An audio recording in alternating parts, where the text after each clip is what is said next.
So Board of Appeals, our chair could not be here this evening. So I'll be ready for next meeting. I'd like to start by establishing a quorum and figuring out who's here. We'll take the roll. So I will call your name. Please say whether you're present or here. So Steve Lyle. Here. Mr. Bennett. Yes, here. Mr. Shagman. Here. Ms. Peck. Here. We do extend Ken Swanton here, so that's 5. We do have a quorum. I am expecting Lynn Stout to be here, so she should be wondering if people. We have 3 public hearings this evening. The second one has requested a continuance, so I think we should take that up before we get to the other one. So this involves 255 High Street. And I don't know, not sure which meeting you want to continue this to as a request for May 725. Okay, so there's a request to continue it to 725. I see the applicant's attorney is here. Would the applicant's attorney like to say anything?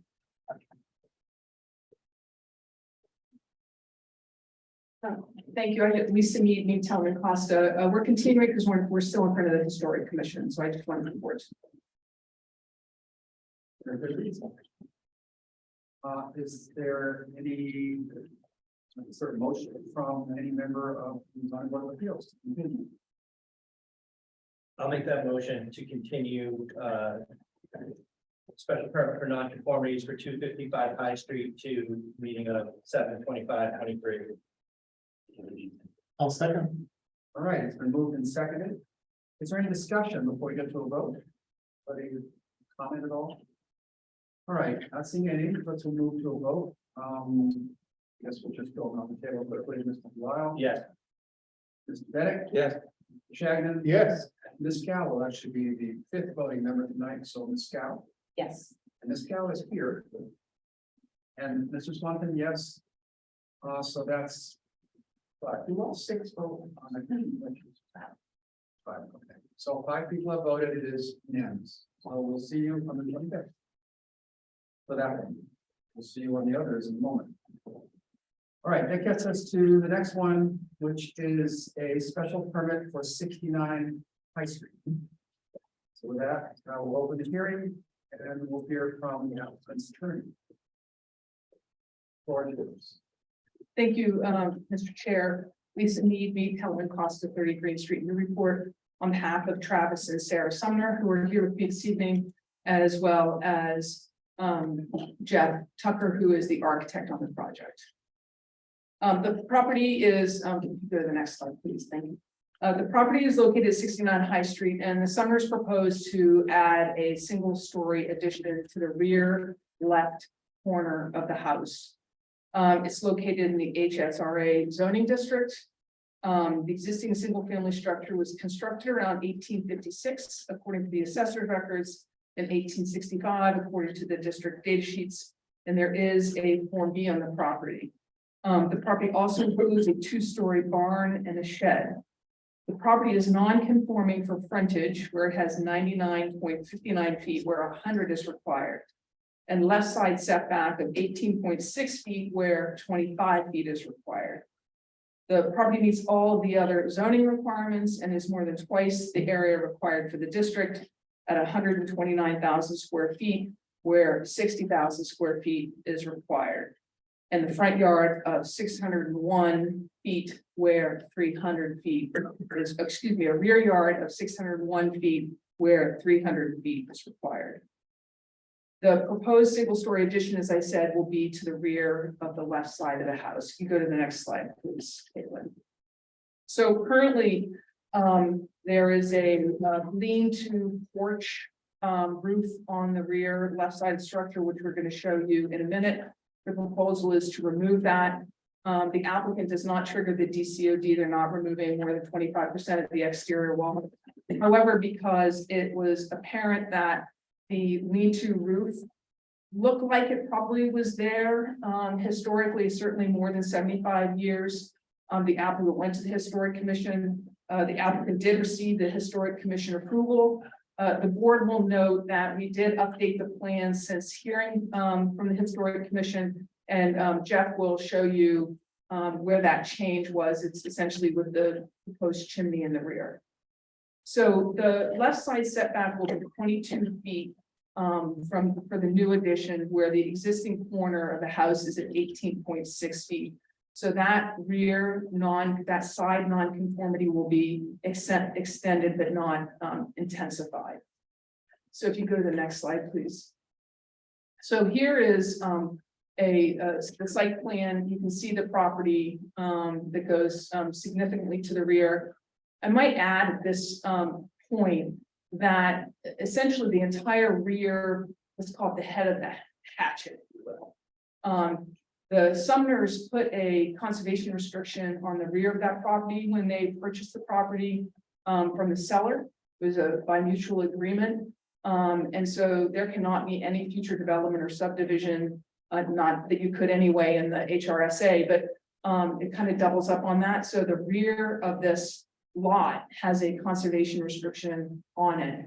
That's consistent with the adjacent lot to the left at 67 High Street, which for some of you might know this, others might not, but Esther Macumber owned that property originally, and in the late 90s, put a conservation restriction deeded to the Essex County Greenbelt to preserve the rear of that, because that valley in the back all feeds into the Oak Hill Cemetery and actually has some really interesting natural and geological features in the rear. So the Sumners wanted to do that to the rear of their property, and the adjacent property did as well. And I just thought that's a little interesting piece of history that you might like to know.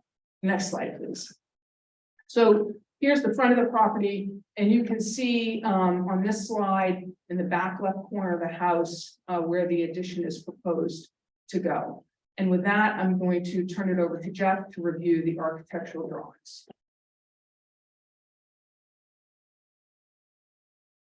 Good evening. My name is Jeff Tucker. I'm an architect and landscape architect in Marblehead, Mass. I designed the addition for this building along with help from the owners here. They've a great love for this house, and we certainly wanted to preserve quite a bit of it, and particularly its historic character. So this I'm not sure. Is there a possibility to be able to zoom in on that with what you have? Yeah. Could you zoom in on where the addition is? Perfect. One of the things you're going to notice about the addition that we drew and the existing building is that the existing building is not parallel to the lot line. So when Lisa was mentioning before,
see that the coins are maintained on the old building.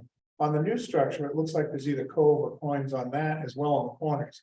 Is that there to match the coins or at least have to bring out the fact that there's a corner detail in the addition? We are not replicating the coins on the new stuff. Okay. So, if you look at the back piece here, Yeah, we didn't want to kind of try to mimic the existing historic structure there. We wanted to kind of, make something that was complementary to it.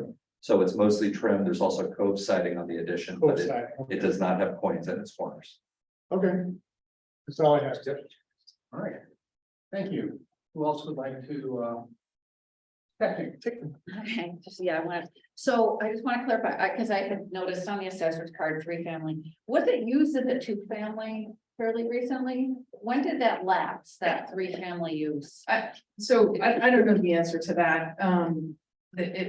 The prior owners owned it for 15 years, I think. I don't think that it was used then. But it's not. It's a single family. Okay, I know the answer. oh, you know the answer. Oh, It okay, uses a 2-family since 2006. Up until they sold it to them. Yeah. They had tenants in the back and the main house has been empty. In the back is an apartment, they've had tenants in there since 2006. Until they sold it apparently, the apartment was the addition. the addition in the Oh, I back see, okay, was used as an apartment. okay. Thank you, that was my only question, that's the other one. all right, thank you, Ms. Peck. Do your other gentlemen have any other questions? I have no questions. I have no questions either. I just had, one or two myself here.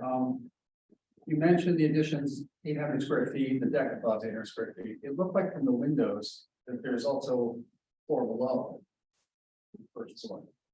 Oh, Is there an additional 800 feet of living area below? they're not living area, storage area. So one of the things our client had asked for us to do is to provide a secondary outdoor stair to get to storage that's down to the basement. I just thought the side of the windows are.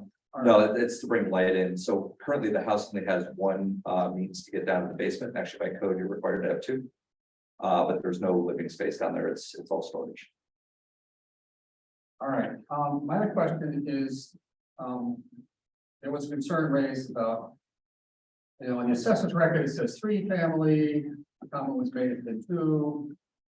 The letter we received on this application said this is a 1-family use, and you reiterated that. So I guess, do you have any objection to the decision, assuming it's a 1-family use? No, you should assume it's a 1-family use because that's what it is. Okay, fine. Yeah.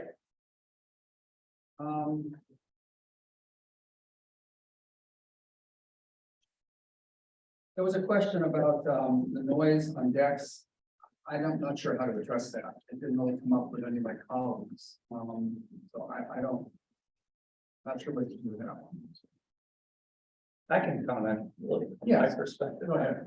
We happen to have a fireplace in the back of our house, and I think we would be typical of residents of Newburyport. I don't think it's creates a party scene in any way, shape, or form, and in this day and age, the ability to use your exterior of your home in that fashion is perfectly reasonable. Thank you, Greg. Ms. Peck. Sorry, I think it may be related to the question about the use, if it's 1-family use or the 2-family use.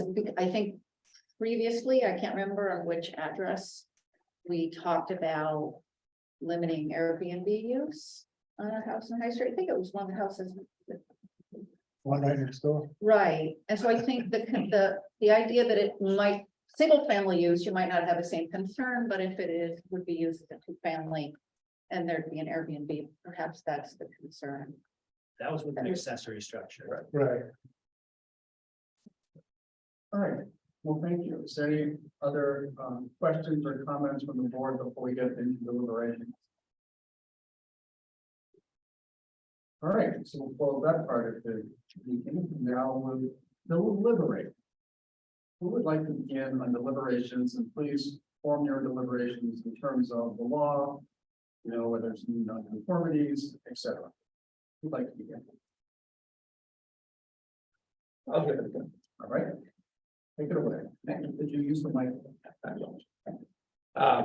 Well, there are no new non-conformities. There is created this extension of the non-conformity, but interestingly enough, there's an improvement to that non-conformity as the new proposed structure is set back some 16 inches, as I understand. But that being said, there's some other observations that I have. First and foremost, I mean, this is an important structure, an important house. It plays a significant role on the high street architectural panoply. And it is certainly worth the attention that has been given tonight by residents, neighbors, the historic commission, and by us. So I'd just like to share my comments on that.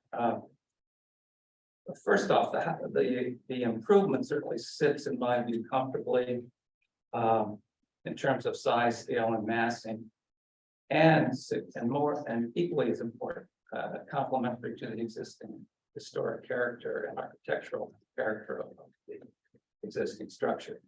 So I don't see the improvement as being too large, but in fact it is complementary to the size, scale, and structure of individually a very large and beautiful home. Secondly, the addition is, with the addition, the project is comfortably complies with lot coverage and open space. This is a very large lot, so there's no concern there. Thirdly, the improvement cannot be seen from the road as it is set back and blocked by the bay window, as Mr. Tucker indicated. I want to comment a little bit on Mr. Belilov's thoughtful comments, and they merit, I think, our response. First, you indicated that there's no hardship here. There certainly is not a hardship. However, that is not the standard that we need applied here. There's no requirement that there be a hardship demonstrated.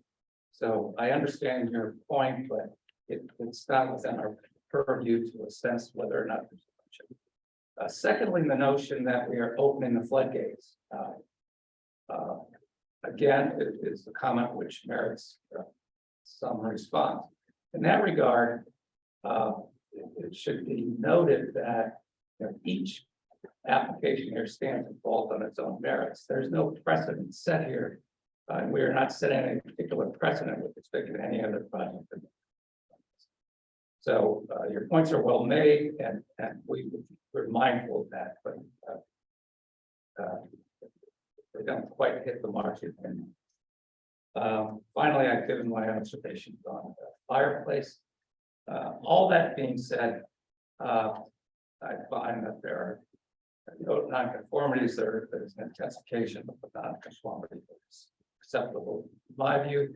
And in terms of scale, massing, and size, the improvement is consistent with the current structure, both in size and in architectural value, and is consistent in terms of scale, mass, and size with respect to the neighboring homes of the community. So for all of those reasons, I can improve this, and honestly, I think it's an elegant improvement to the plan. Thank you, Mr. Ray. Who would like to go next? Share their opinion. I will add my comments here. I would agree with Mr. Bennett in everything that he said. I think that he provided an excellent analysis and also addressed the concerns of the members of the public who raised those concerns. I do think one thing that bears mentioning again is the slide 22. Okay, pull that one out. I think that there's a lot of greenery that is visible from the roadway, and this is a good photograph of that. I think if you're driving down High Street, it's even more apparent that this captures it. That there is a lot of greenery from the street level, and it is difficult to see behind what's going on at this property. So I think, you know, based on what the analysis provided by Mr. Bennett and taking a look at the photos of the streetscape, I think that that this project meets the criteria that we are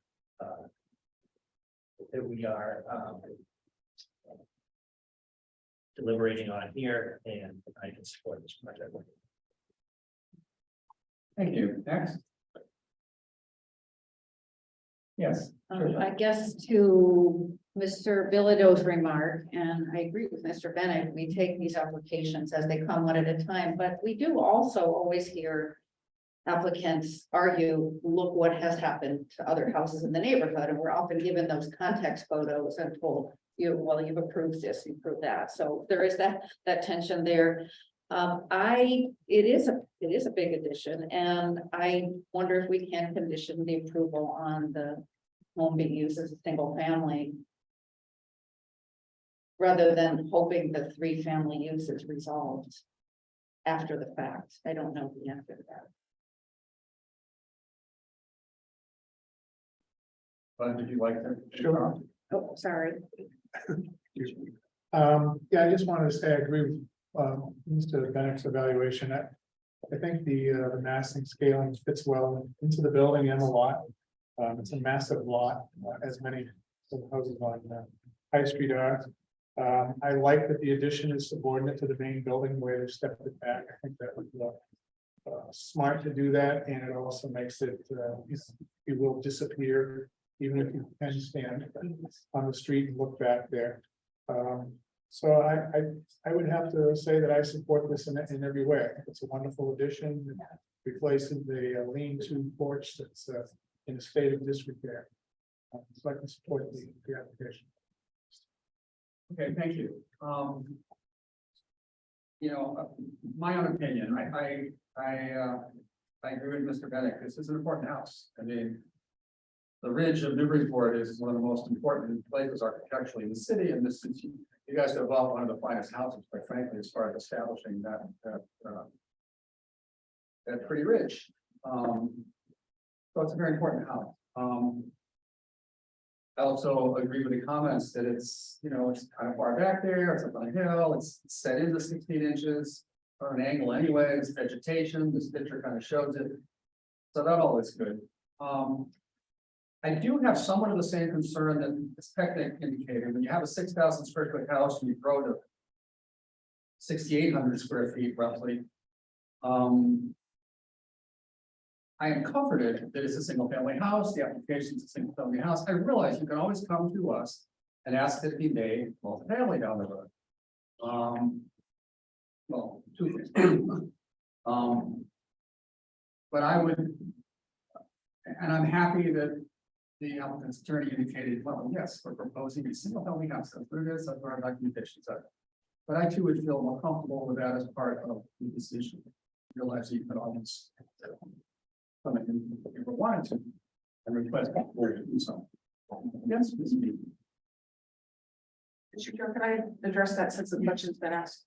So the Sumners are happy to have you put in the decision that is a proposed single family home, as opposed to restricting it, because what that does, if they sell the home and somebody wants to make it a 2-family, they have to come back to you. And so, but you're taking away value if they were to resell it later on. And so so they're proposing it to be a single family. The assessor's records are going to be updated to be a single family. You can say the proposed single family home, so that will be in your decision, right? So that will be very clear. That's fine.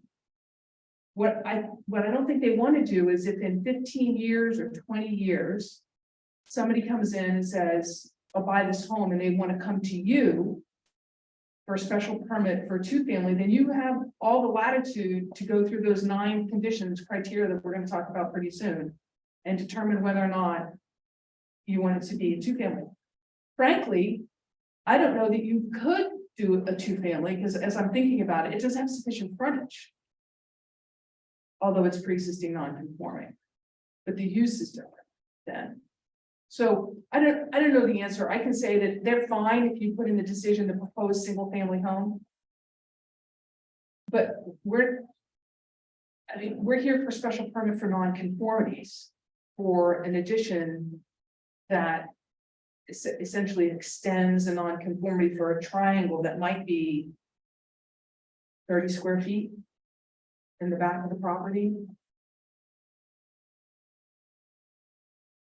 So I just want to make sure I understand here. So with what you're proposing, we use the language, the proposed single family use.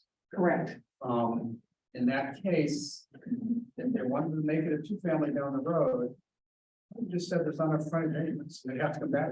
They have to come back to you no matter what, no, whether the two family was allowed by right, or, which it's not, by the way, it's a special permit. And whether the two family was, if it was allowed by right, it would be a non-conformity, so they'd have to come back. And the use, you'd have to approve the use. So if you put in your decision, the proposed two-family home, the proposed single-family home, that's what they have to build, because they have to build to the permit. Right? When they go in, the assessors have to check, they have to build to the permit, this is what it is. So it's then shifted to a single family. Any change in that use has to come back to this board. So let me ask this technique, you're the one who first brought this up. Are you comfortable with what pretty you proposing? I'm not, because I want to take the application with the assessor's three-family thing. I think the new owners, if we put a condition saying that it can only be used if it's a single family, and there's a new owner one day, they can come back. I'm happy with that. You're concerned there's a lingering thought that's three family? But yeah, it is, it is. On the assessor's records. But On the that's assessor. opinion. It's a two, so, And as it would use Mr. the- Bellevue, it's interesting, Mr. Bellevue, the assessor record says it's an 8-family, right? He says it's not an 8-family, it's a single family up front with some apartments in the back. The I main don't- house I is don't- a single family, the main house is a single family. Well, the use on the lot would be a multifamily, which is not allowed in the That's possible, district but I anymore, don't use it as that. which is not allowed in the district anymore, right? So I guess my point is that this is a proposed single family home. Our application says it, the drawings say it, everything says it. That's what it will have to be if you issue this permit. And anything other than that, moving forward, has to come back to this board. How do you feel about just losing the three family thought as Ms. Pecknick suggested from, that seems to be in the assessor records? You can say in the decision, it's not a 3-family. I don't care. That it can't be used as a It's not three-family or two-family, two-family, it's can only proposed be used one as a family. single. That she's saying. Is that clear enough? Yes, go ahead. I think I understand this attorney meeting, colleague, Mr. Delisle, and I've done a brief sidebar about this. As I understand it, I should know this since I'm on the zoning board, but I haven't committed it all to memory. At this point in time, what are the permitted uses on this lot? A single and a 2. If that 2, you haven't used it as a 2. When did you buy it? A year ago? 2021. So October 21. So if it's not used as a 2-family for another 14 months, something like that, then you lose the use. And where do you advise me I can confirm what you just said? Is that in the zoning ordinance as well? Oh, chapter 40A, section 6, if pre-existing non-conforming uses expire, and it's also in the zoning ordinance. Yeah, it's in the enabling laws and it's in the ordinance as well. Section, not in the section, I don't know what section. So let me see if I can articulate this. Within the next 6 months or whatever, 14 14 months. whatever the 2-year period expires, the only permitted use on this property will be a single family. Is that correct? Yes, Single family residence. correct. And that being said, any change of use certainly would require the owner come before the zoning board. Correct. Okay.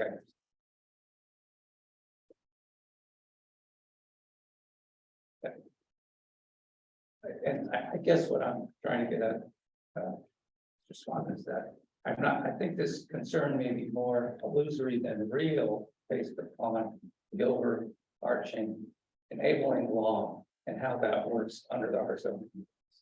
And I'm wondering, as Mr. Delisle and I are going to decide about whether we have the authority to monkey around with uses permitted on a lot, because I think those are my view determined by zoning ordinance. So If I could just comment, I don't think the two of us who raised this issue were monkeying. It's just the applicant said in their letter, this is a one-family use. You go to the assessor's records and it says it's 3. So that's kind of what brought it up for me. You It's bet. confusing. I know there's some, But that's not unusual, right? So there are times that there's a two-family that comes into you that people are converting to a single. And once that pre-existing non-conforming two-family is converted to a single and it's not used as a two-family for 2 years, no matter what the assessor's record says, it's a single family. And then at some point in time later on, that person in that same dwelling could come back and ask for the two-family use to be restored, obtain a special permit and go ahead and do that. Correct, Right, correct. But they have to come back here. right.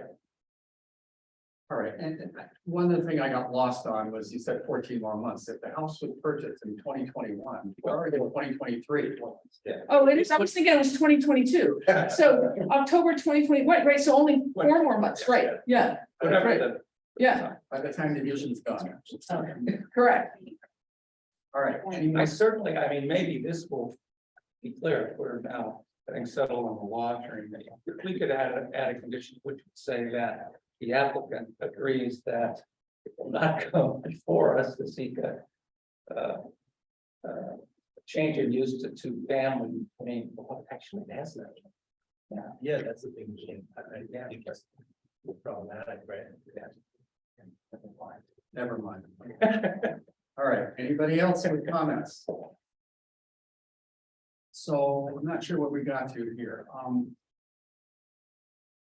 We've deliberated. This technique expressed a concern, I expressed a concern. I am feeling more comfortable with what I'm hearing here, that it's proposed single family use. 4 months from now, that expires anyway, they'd have to come back. Two-family uses are allowed in this district. It's not like it's. The comment was made, we don't want a whole bunch of condos, but a two-family use is allowed in the high street residential district. So it's not like it's not an allowed use anyway. So anyway, with all that and all this discussion that's happened, I kind of come over to being okay. Plus, I had a meeting this morning where there's only enforcement officer to discuss all this stuff. And I wish I could articulate all of the you said, but I can't. So on how this makes you feel at this moment. I'm listening. and You're listening. Appreciate it. And you're saying 4 months, Mr. Bennett, 4 months, it expires in. October, so we're in June, July, September, October, 3 months. 3 months. August, I forgot August. Well, 4 months, we're back to 4 months. And then if someone wanted to go to that two-family use, they'd have to come back and ask for it. And it's an allowed use. So would somebody I like think to? we would take a dim view of your applicant coming in within the next 4 months seeking. to- Yeah, don't worry, I wouldn't be looking at it. Feeling that would not fit well at this point. And you're Not too worried you're about it. saying I should forget the assessor's card. I'm not saying anything about, I'm not certainly saying that. I think you have to make your own decision. So why would they have to come back within 4 months? They only have to Because come they back have to after use 4 months. That's true, right? That's true. I mean, I guess we're taking attorney Mead and the applicant at their word that they have no intention of turning this to. Well, they filed an application that Right. says, Right. so we do take them at their word, Right. the application says what the application said, Right. so we have to do that. Yeah, I think So would somebody like to all this? Would somebody like to make a motion? I will move that special permit non-conformities for 69 High Street. In application number ZNC 23-5. ZNC 23-5. Be approved. Is there a second? I'll second it. Any discussion of the proposed motion?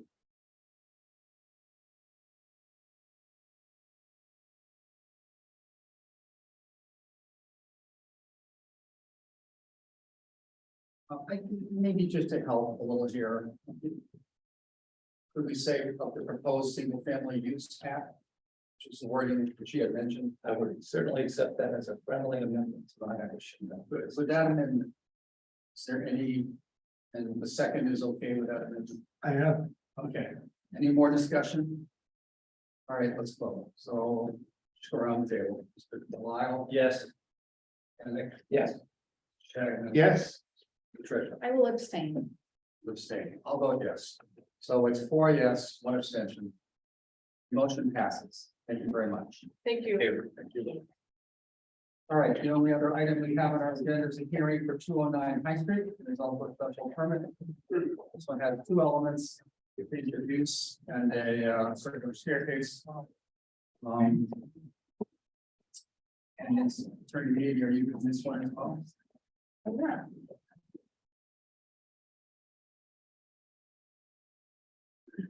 Kind of near and dear to my heart. So this is Lisa Meade telling Costa 30 Green Street in Newburyport on behalf of 209 High Street LLC, which is actually Kristen Hunter, who is here with me this evening. So this application is for what some of you may or may not know as the Moral Inn. I don't know if any of you were here when it was actually operated as an inn. It is permitted as a 9-room inn in a single family home in the back in the carriage house. Kristen's mother, Roseanne Hunter, started this inn in the late 70s, was still operating through the 90s and into 2000.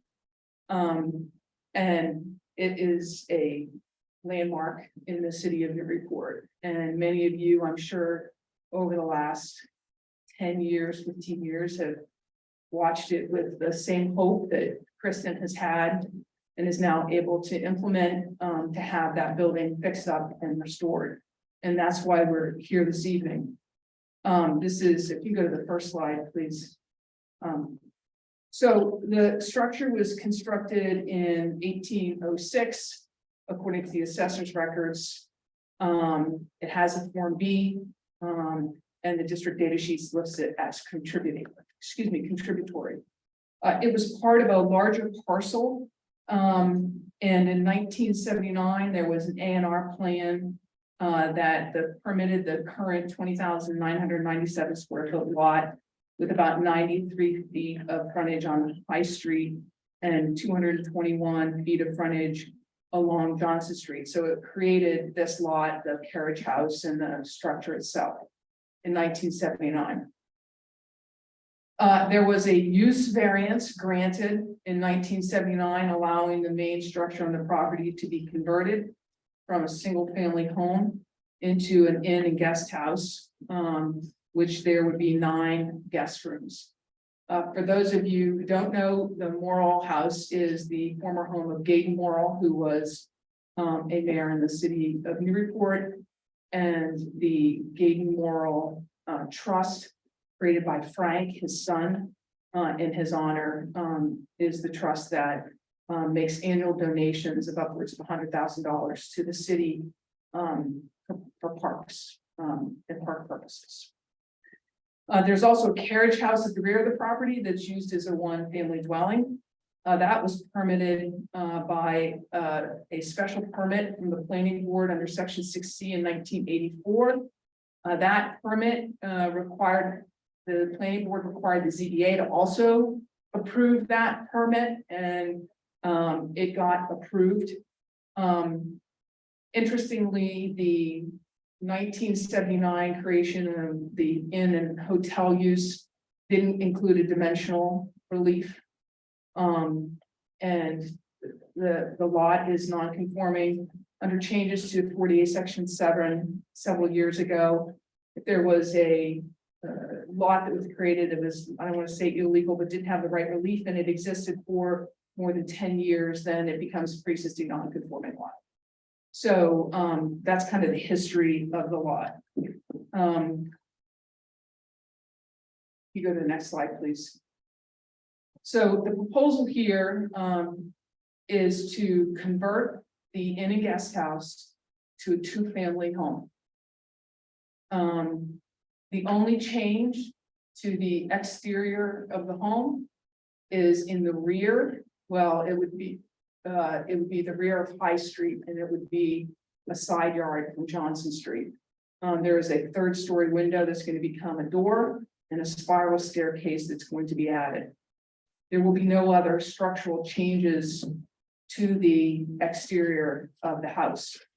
And I'll talk about the improvements that are going to happen in a minute, but aside from that, there are not going to be any exterior changes.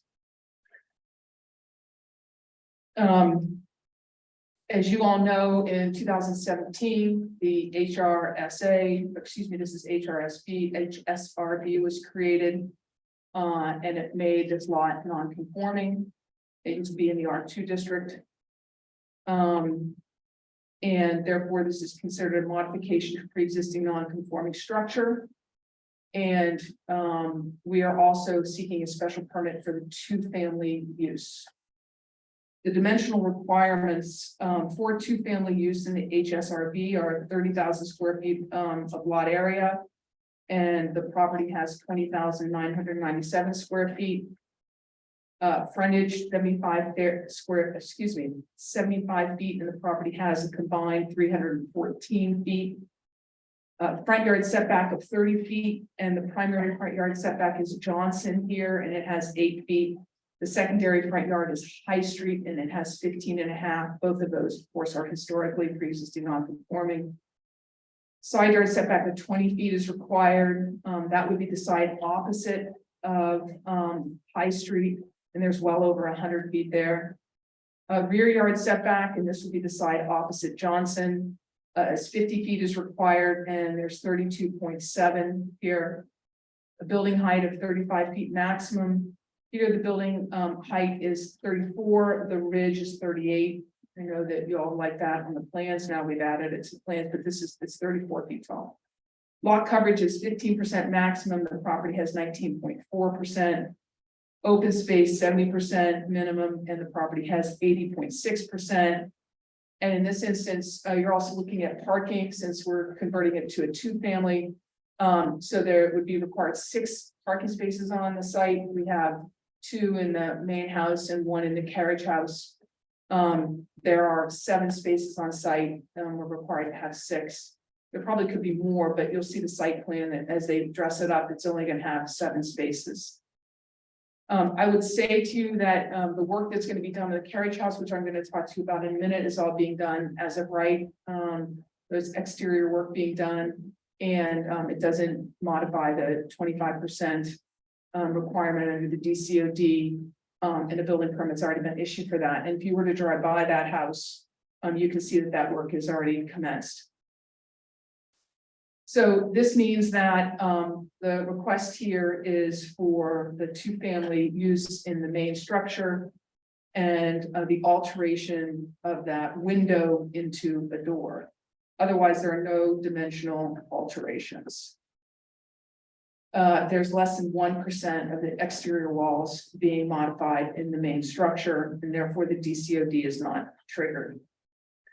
I also want to point out, and I'm going to talk about the improvements that are being made momentarily, but if you drive by, and I know there's been a question asked of the city, and some of the photos you're going to see there's a balustrade that ran around the top of the roof. That's gone. That's because it's out being repaired and reconstructed for those that needed to be reconstructed and will be replaced.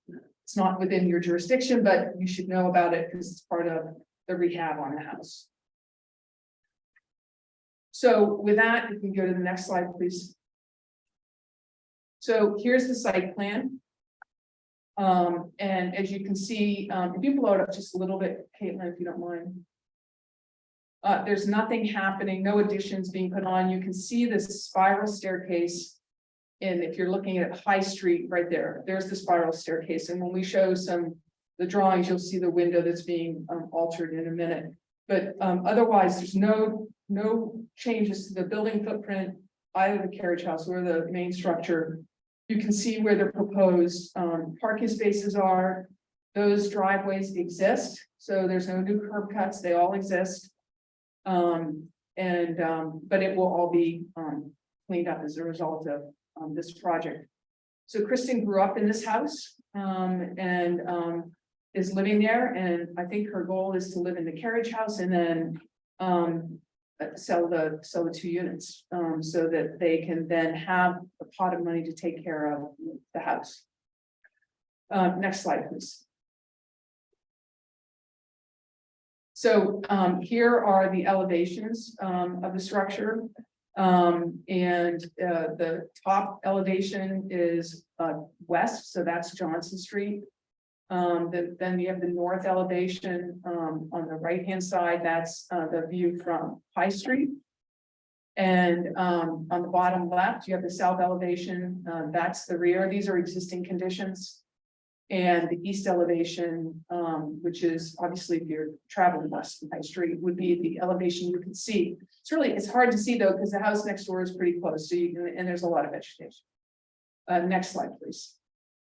And here are the proposed elevations, and the only difference are the bottom 2, where you can see the spiral staircase coming out of that 3rd floor window.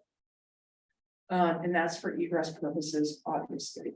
And that's it. Those are the only changes to the existing structure.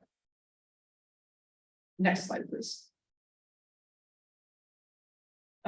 So here is a view from High Street traveling west on High Street. Again, you can see it's a pretty mature tree along the side there. You're not gonna be able to see that staircase in the back. Next slide, please. And here's a view straight on from High Street. Next slide, please. And here's a view a little closer up to that side. I am going to add here that as part of the renovations, they're going to be cleaning up and repairing the outside. They're going to be putting scaffolding along each one of these sides. And so as that scaffolding goes, they will be removing and or trimming out all of this vegetation along the sides. I knew you were gonna like that, right? So you're going to start to be able to see the historic house again, which is pretty exciting. And we do have an earlier photo in here that we're going to show you, so you can, won't be exactly like what you're going to see, but there will be, the vegetation will be greatly reduced. Next slide, please. So here's a view looking down Johnson Street. Obviously, none of this will change. Next slide. And this is as you travel down Johnson Street.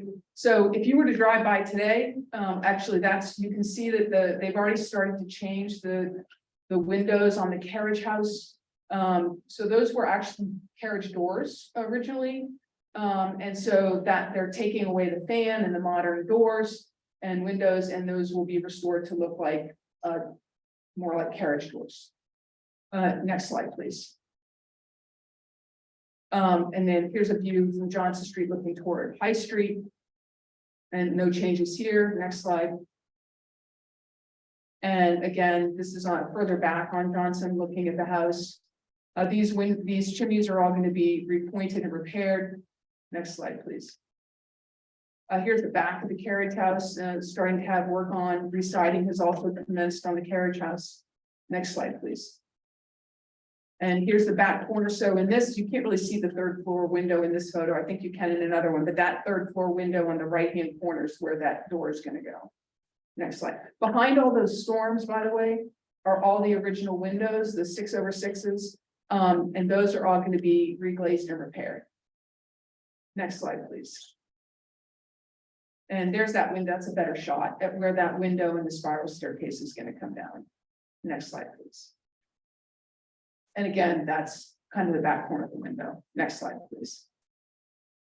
So with that, there are 2 permits we're seeking tonight. One is a 2-family use. We haven't come to you for a use permit in a while, but what I'm going to do is review the 9 criteria that is required for a 2-family use under section 10H of the ordinance. First is that the use requested is listed in the table of use regulations or elsewhere in the ordinance. And here, the 2-family use is listed in the table of use regulation as requiring a special permit in the HSRB district, and so it is allowed with your permission. Number two is the requested use is essential or desirable to public convenience or welfare.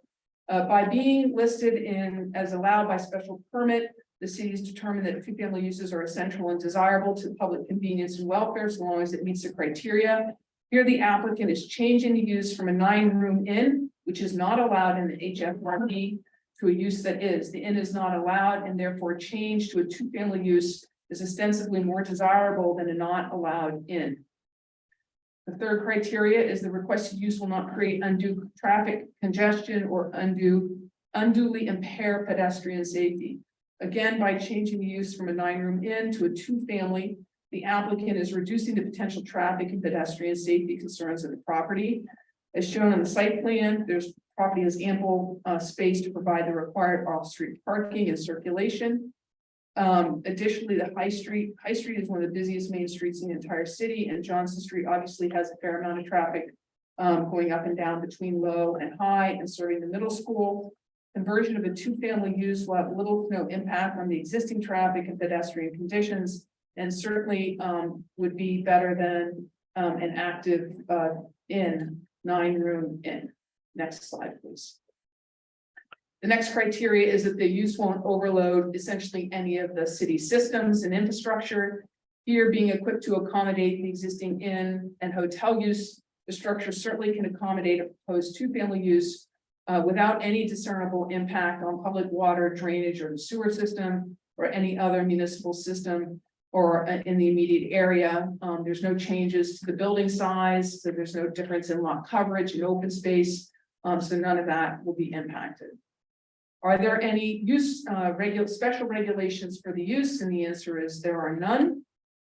Item 6, the requested use will not impair the integrity or character of the district or adjoining districts, nor be detrimental to health or welfare. Here, the requested two-family use indeed will not impair the integrity or character of the HSRB. Again, such a use is allowed by special permit. Further, while there are many single-family homes on High Street in the immediate area, there are also a number of structures that are either two-family, including 214 to 216 High and 19 Johnson, or multifamily, including 211 High and 220 High.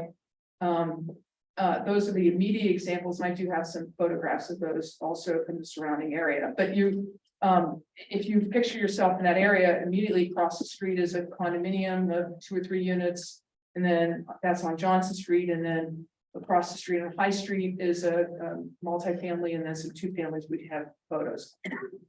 The requested use will not, by its addition to the neighborhood, cause an excess of that particular use or be detrimental to the character. Here, to reiterate, there's a mix of single-family, two-family, and multifamily uses in the neighborhood. Certainly, one other two-family use would not be detrimental to the neighborhood.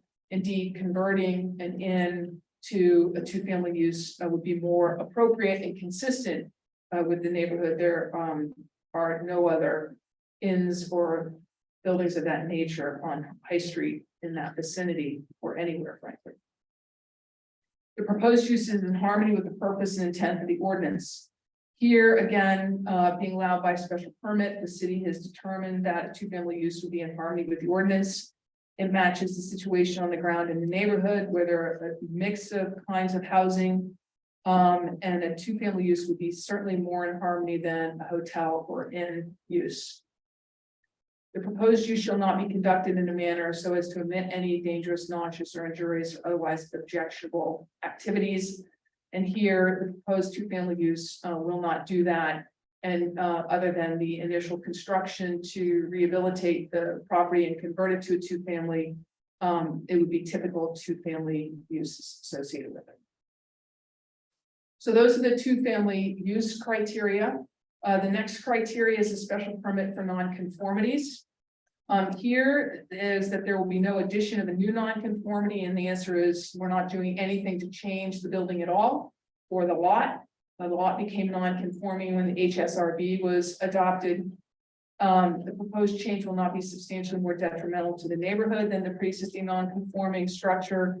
And here, we're not creating any new non-conformities. The alteration is the alteration of the window into a door. That's why we're here. If there wasn't an alteration, we would just be here for the use and not the special permit for nonconformities.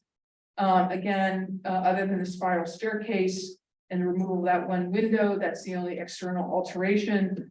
More generally speaking, the board can find that certainly a two-family use would be more and not substantially more detrimental to the neighborhood than a 9-unit inn.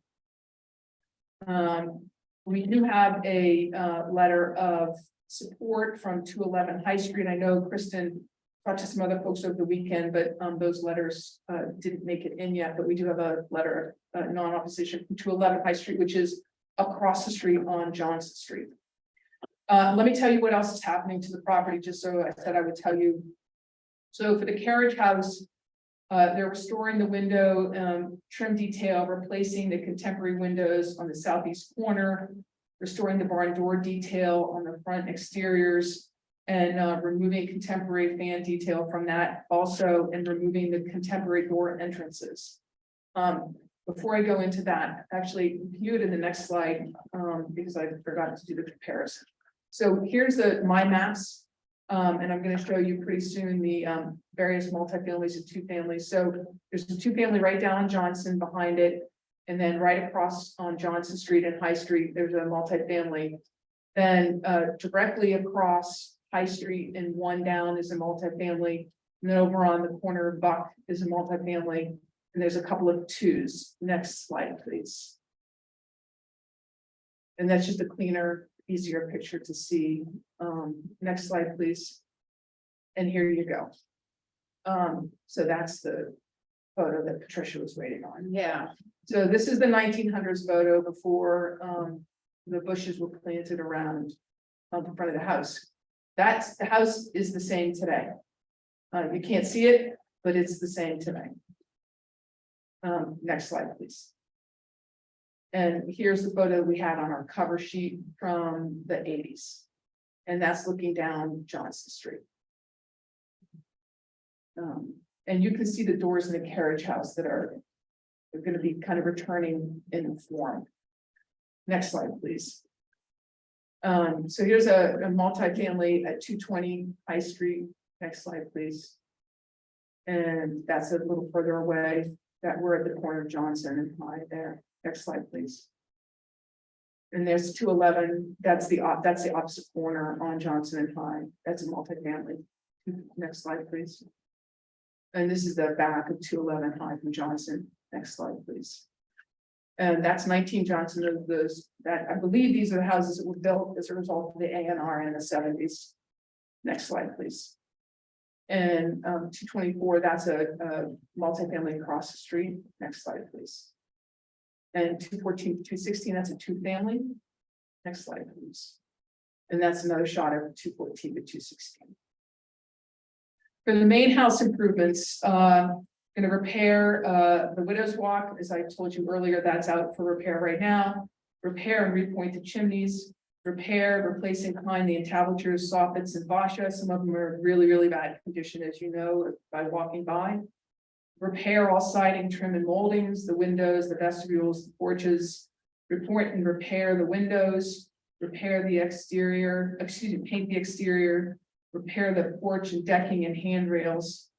The landscaping is also going to be extensively pruned and or removed. As I said earlier, if you can go back up to the 1990s photo, in order to do the work on the house, they're going to have to put scaffolding on. In order to put the scaffolding on, they're going to have to, no, the 1980s, sorry, the next photo down. So you can see that the bushes, you can't put scaffolding there, right? So they're going to have to either remove and or cut that back extensively. As I said, so remove replacing shrubs, planting is needed, a new gravel driveway, install new garden paths in the back. But they are going to preserve the old growth copper beech tree, which is in the back, even though there's apparently a blight happening in the report. So with that, we would ask the board to grant a special permit for use and a special permit for nonconformities. All right, thank you, Attorney Mead. At this point, will you take any comments from the audience? Any questions, concern, pros, on anything anybody would like to say? Would anybody, yes, come to the microphone, give your name and your address. Yes, good evening. Rita Mahalan, 53 Warren Street, member of the board of the Newburyport Preservation Trust. My comments tonight are on behalf of the trust and are the result of a conversation I had with Tom Coulter-John, who's the Preservation Trust co-president. As we already heard tonight, the most famous occupant of 209 High Street, affectionately known as Morrill Place, was Gaydon Wells Morrill. He was born in Newburyport in 1886 and died in 1948 and served as Newburyport's Depression-era mayor / savior from 1932 to 1935. He is hailed as one of the most influential mayors and ensured that Newburyport remained solvent and did not go into bankruptcy. He also made it possible for the high school to be built.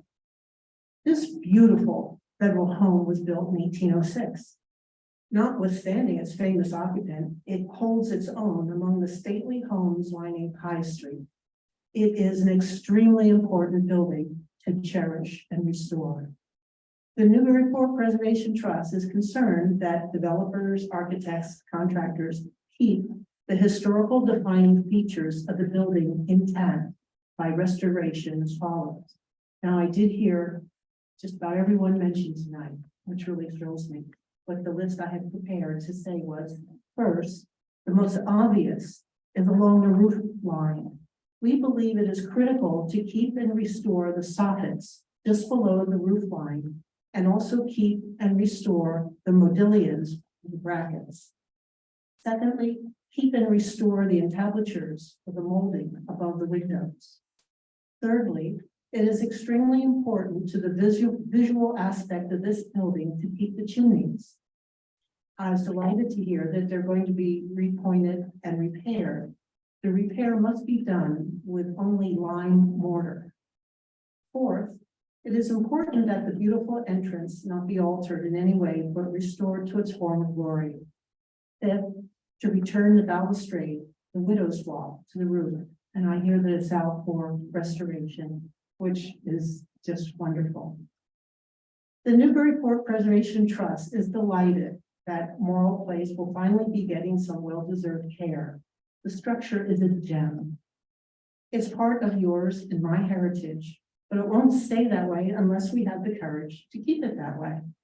The Morrill family is also very interested in the preservation of this building. Thank you for your consideration to preserve these significant historical features in your permits. Thank you for your comment. Would anybody else here like to make a comment?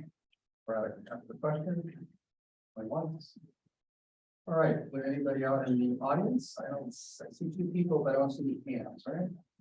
If you're out there and you want to say something, you have to push the raise my hand button. Okay, I don't see anyone there. We'll close that part of the hearing and we move to questions from the board. Who would like to begin? Ms. Scowen, by the way, for the voting purposes, I believe we have Ms. Scowen now voting on this one, correct? Yes. So that's the digital. Thank you. I have a question. And I appreciate your presentation, and most of it focused on the division of the main house into a two-family house. And my question is that the right, are we looking at the right thing when really we're proposing to convert it to a three-family lot? Because we have an existing single-family structure in the carriage house. And from what I'm looking at from the zoning ordinance, it's talking about there are options for if we're looking at having two different structures on a lot. You can have two single family structures on a lot. I don't see anywhere where it covers this particular situation of going to basically a three-family lot. And just looking at the residential district, it says the predominant uses are intended to be single-family and two-family homes on lots of 3/4 of an acre. Uses that would detract from the desired residential character or interfere with the intent of this ordinance are prohibited. And so that's my question as to whether or not we have the authority to grant the ability to go with one structure to two-family when there's already another single-family structure on the lot. Thank you for your question. I did ask our zoning enforcement officer the same question this morning. I think I pretty well know the answer, but let's ask Sure, that permission was already granted in 1984. So, the precursor to the current 6C ordinance, which is what you're looking at, Ms. Gal, also existed that you couldn't have more than one residential structure on a lot. It's in a little different form, but, it existed. And so in 1984, when it was an inn, and there was also a residence in the inn besides the inn rooms, they were given permission to have a second residential structure on the lot already. So we're not asking for that. So it's a two-family by structure. So the lot is actually a single family and a two-family, not a multifamily, which is in a building. So in 1984, it already got permission to have the second residential unit, which exists. Yeah, I can concur. I heard pretty much the exact same words from our zoning enforcement officer this morning, by building, not by lot. And that other one was grandfather essentially. Thank you. The other Well, by permit, it's stronger than grandfathered. It is by permit. well, that's what grandfather, right, yes. Do you have other questions, Ms. Gal? No, that's not the question. Anybody else? I have a couple questions regarding the spiral staircase and the porch, the little deck that comes off that. Can you sort of elaborate on how that will work? I know that you don't have an engineer here, so. Or the architect. So there's a little bit of a landing there because you can't walk right out onto. Right. And also it's there, if you looked at that picture, right? It's a It's gonna be the little off. opposite of the last hearing, right? It's gonna step out towards the property line as opposed to going. Correct, because the way that second floor and Yeah, like. I noticed that with the picture. That's right, so there is a little landing, which you have to have. Yeah. And then the deck will come down. What the material is, Kristen, do you know the material? It's a steel structure. It's a steel structure. It looked like from the architectural drawing that it's just two or four posts coming down into concrete piers. Correct, Yeah. Right. correct. So. So those Will they be painted black or white or? Oh, for the deck, the top deck. The top deck coming down, those structures that support. Oh, I see. Those metal posts. Yeah, so those those will will be be painted some white. color that will blend in, right? The architect had suggested black because of wrought iron. Oh, and that is what interesting. the conversation has been. That's interesting too. And then with respect to the soffits, I had, like Ms. Mahalik, I had noticed that too. Over the course of the years, those had been falling into disrepair. And so the little pieces, which I wrote a note, I don't remember what they were called. Dental moldings, I think. She called them something else, modingers or something. Modilings. So those are all, the intent is to repair and or replace in kind. Yeah, sure. Right. Of course. All of that detail. So all of that detail will reappear at some point in time. So it looks basically like what it looked like in the That 1980s. section picture. already done. They already were able to get to that area. Oh, wow, okay. Okay, yeah, yeah, I noticed that you had done the flash of the chimneys over the summer, last summer. So Roseanne passed away in 2021. It has, Kristen has been first obviously grieved and overwhelmed by that. And then tried to figure out how to make this happen, right? This is a big project. And it has taken her some time with some partners and the appropriate financial institutions to bring this to fruition. I will tell you that over the years, I worked with Roseanne, who wanted to do different things with the property. She had people approaching her all the time, as you can imagine, to do things that she didn't want to have done to the property. And so she just didn't. And as a result, Kristen had a lot of things to unwind also. So it's taken time to do it, and her intent obviously is to, she's already started, as she could, she started to do the work, and the goal was to get here and then be able to finalize the rest of it and take off. And so I guess Interesting follow-up question, I think, is based on like the exploratory work that you probably started. And it's going to be able to be, restored the way you anticipate. This is, By exploratory, do you mean in the actual replacements that we've already done, or well, you've done some work, right? So I Oh, so it's, extensively? Yeah. yeah, so do you know that you can go forward as proposed, basically? You're not gonna open up some wall and be like, oh my gosh, we have to tear the whole place down because this thing. no, so just so you know, we've had to get financing. So we've had to make reports, Yeah, right? yeah. Right. So she can do what she's What she- proposing to do. Yeah, okay, Right. excellent. And then, last question. With respect to the loop driveway, Yeah. those curb cuts already exist, correct? Those already exist. Yeah. That driveway already exists. And Yeah. what I didn't say is, Wayne, the DPW superintendent, director. Public services director, I think now is the proper term. Has been out on the street sidewalk issue. And there is a sidewalk. This is actually a good view of it. There, for what's there, there is a cement-ish sidewalk Yeah, it very goes from narrow. Yeah. High Street to this drive, and that's it. Yeah. So that has to be replaced, but no new sidewalk put in, because there isn't any Right, there's sidewalk, nothing right? there until you Right. get down to. the farm. The plantings that are in the city right of way right here have to either be removed or cut back, but otherwise, that's it. Thank you, that's it. May I, okay, so very exciting project. So in the 1979 ZBA variance, under the decision, it says there shall be no exterior changes to the building. And the application says there will be minimal changes. When you talk about minimal changes, are you describing the repair and restoration? No, the minimal change is the window in the back. That's it. That's it. That's it. That's Everything it. else, repair. Repair and every single restoration. thing. Okay. And then, I guess my other question was about. On the site plan, it shows the brick sidewalk and then it says concrete, then it says brick, then concrete again. So those are existing that existing? conditions. Yeah, those That's are existing existing. conditions. Okay.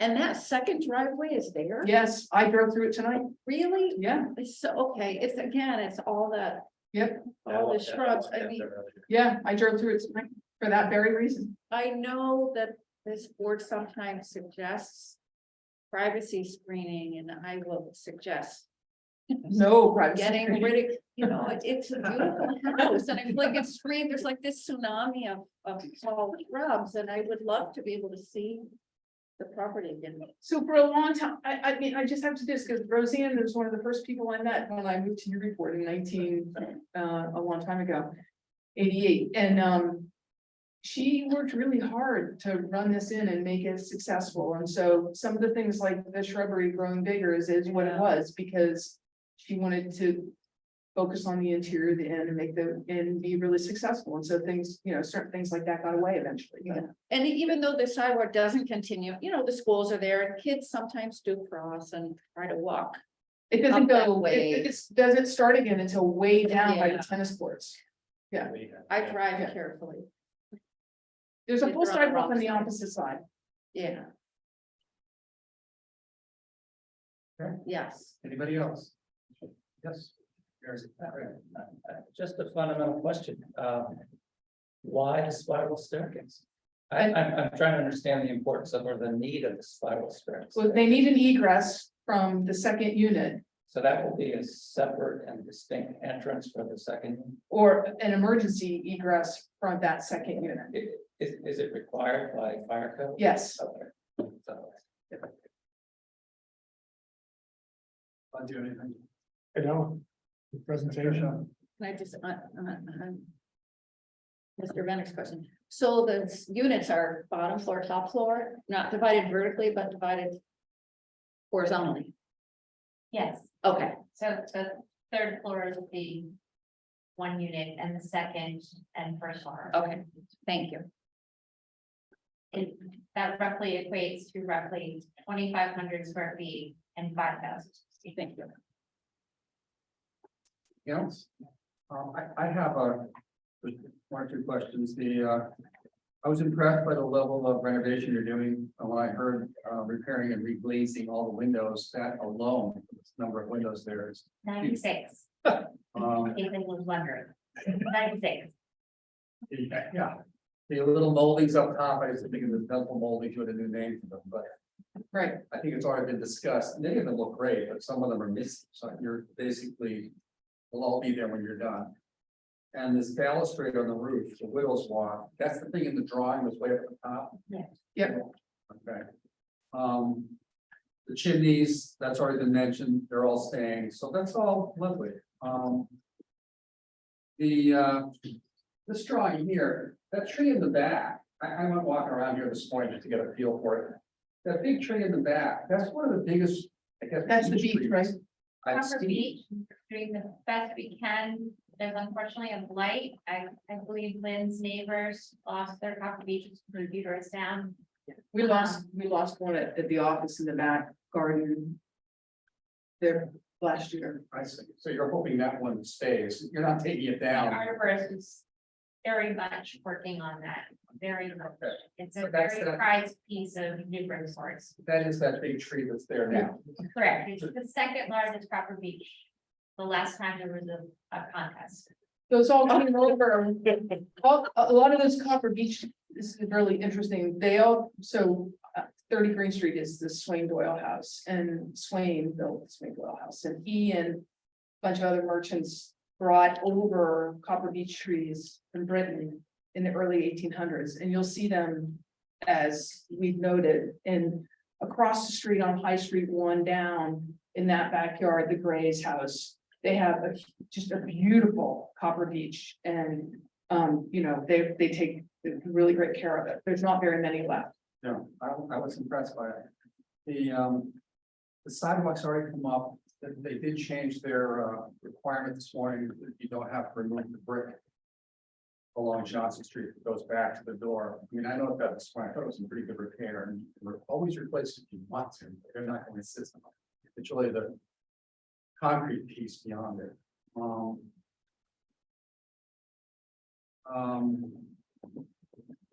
And I guess the other thing I look at on here is, you know, we talked earlier in this meeting about another application about going from 1 unit to 2 unit. This one, we're looking at going from technically a 9-room in to 2 units, so it's a different transformation in my mind. So it doesn't bring up questions I would normally bring up if I was really technically going from 1 to 2. So I won't ask any of those. So I don't have any other questions. So if there are no other questions from the board, I think we get into deliberations here. Who would like to begin? And remember, we have 2 special permits in front of us.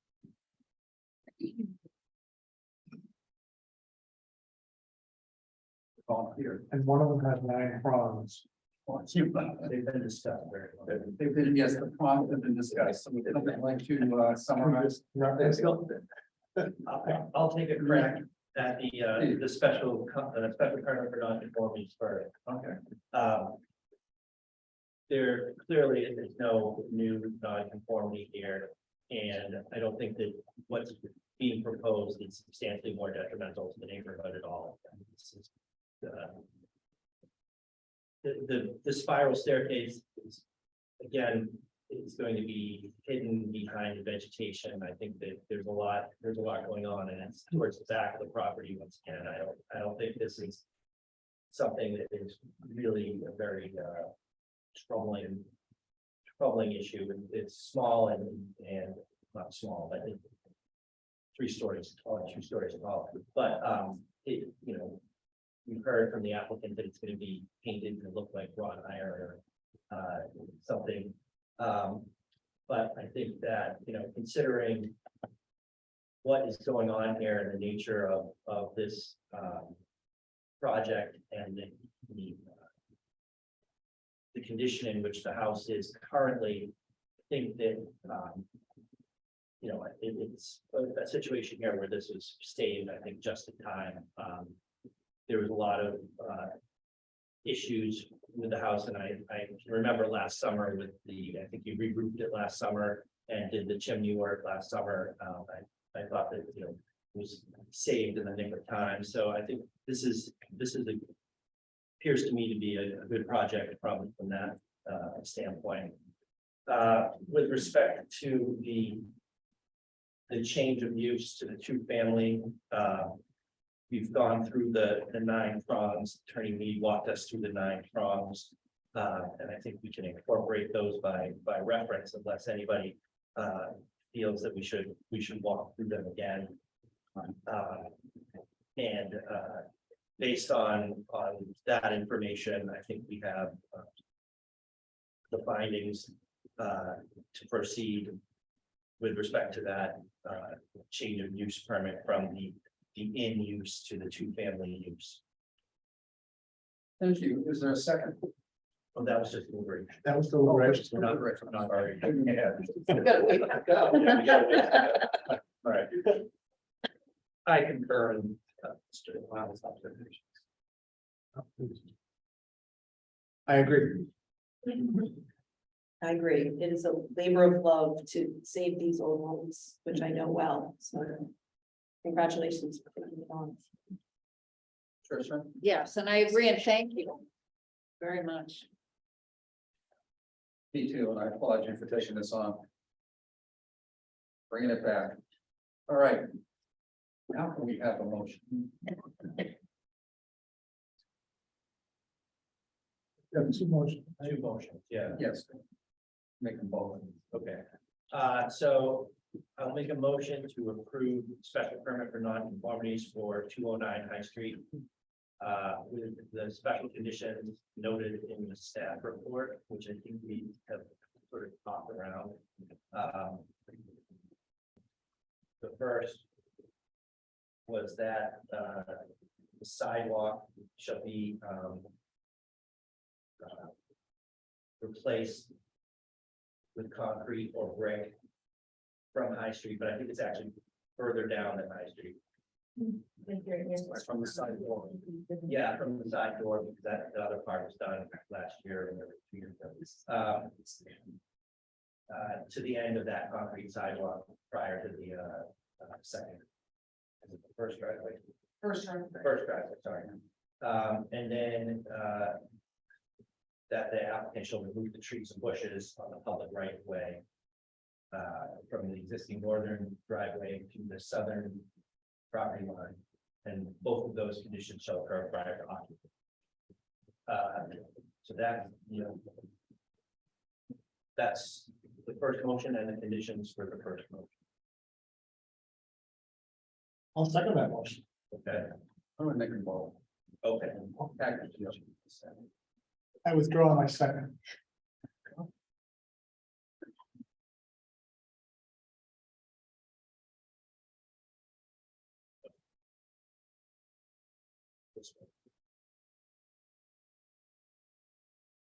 here it is.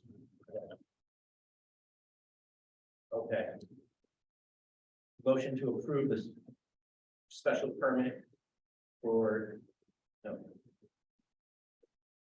Yeah, the special permit for 209 High Street with the special conditions as noted in the staff report. You didn't know. That the change of use one? Change. That's the change of use, yeah. That's a special permit, a special permit. Okay.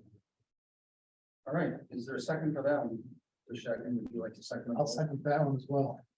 All right, I hope people don't mind on voting on both at once, but the two motions that are very interrelated here have both been moved and seconded.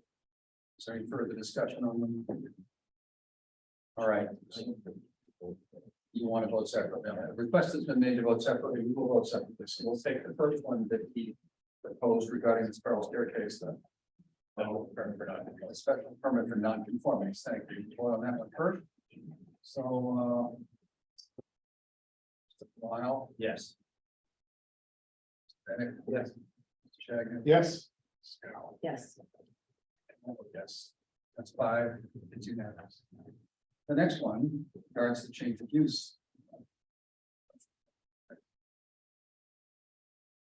Lyle. Yes. Bennett. Yes.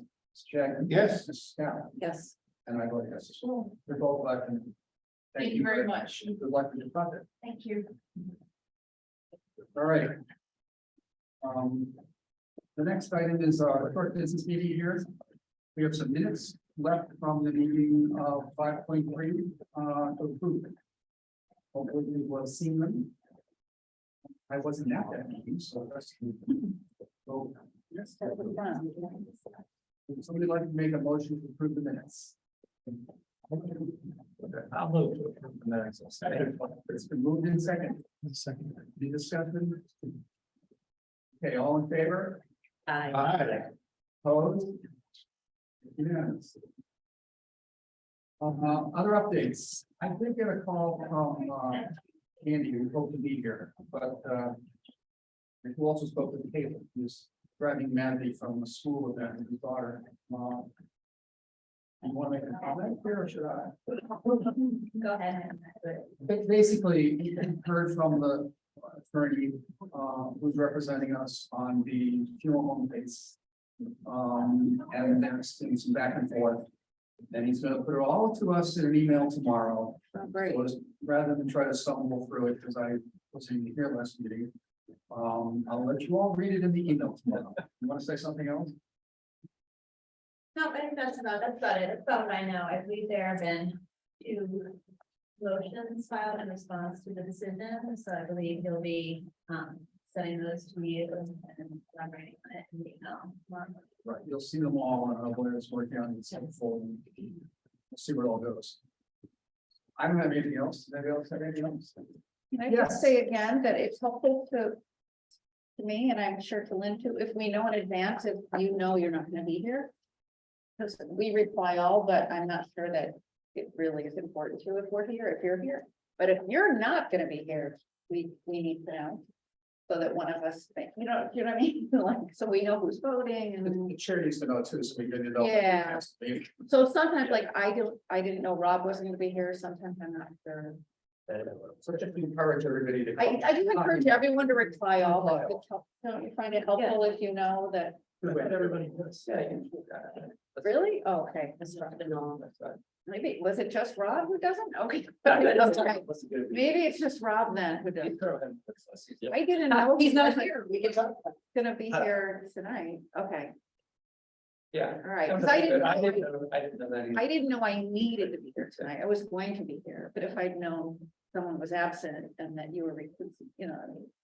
Oh, right, because I had the. Yeah. I guess that works for your recusal Yeah. clause. If you know you have to recuse. Right. Right. Yeah, Copy all. I did it, but it was very late. It was only like but 6:30 no, tonight, so. thanks for telling me. I just moving forward. Yeah, good. Unexpected voting roll. Right, be like, oh no, I. My neighbor Bush. Different lipstick, no, I didn't know what you're voting on. Yeah. Point of order, what, does that ordinance allow, so we need a supermajority, 4 out of 5, right? Yeah. Can we actually hold the meeting with 4? We can, but the applicant often Right, decides that. because it requires 100%. Yeah. Right, Yeah, because they'd rather take their chances with a full board. right, but that should be at their discretion. In other It words, is, and it always is. okay. So we shouldn't cancel the meeting just for that, we should notify them we only have 4. Right, but typically we'll notify them and they'll let us know before the meeting. Yeah. It's canceled before we show up. You know what I mean? If Lisa had heard there's only gonna be 4, she probably would have told them all, my guess. Yeah.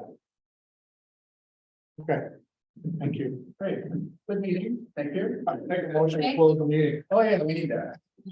It's exactly. Is there a second? All in favor? Aye. You got a second.